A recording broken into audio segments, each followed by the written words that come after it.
நதி காவேரி, தாமிரபரணி, துங்கா போன்ற நர்மதா போன்ற பல நதிகள் இருக்கு. இது எல்லாமே தேவதா ஸ்வரூபம். இதெல்லாம் நதிகள் எல்லாம் ஸ்திரீ தேவதா ஸ்வரூபம்.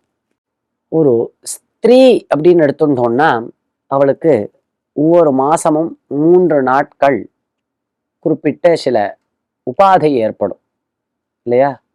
3 நாட்கள் அவ விலகி ஒரு சில நியமத்தோட கட்டுப்பாட்டோட இருக்கணும்.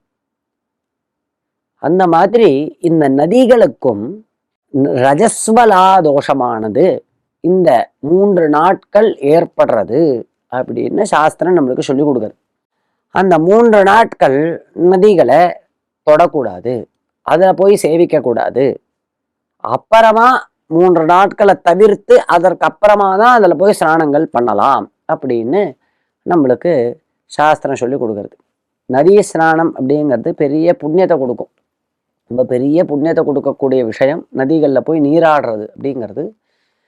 இந்த 3 நாட்கள் இந்த ரஜஸ்வலா தோஷம் இருக்கு அப்படிங்கிறதுனால இந்த நதிகளில் ஸ்நானம் பண்ணக்கூடாது அப்படின்னு நம்மளுக்கு மகர்ஷிகள்லாம் சொல்றா.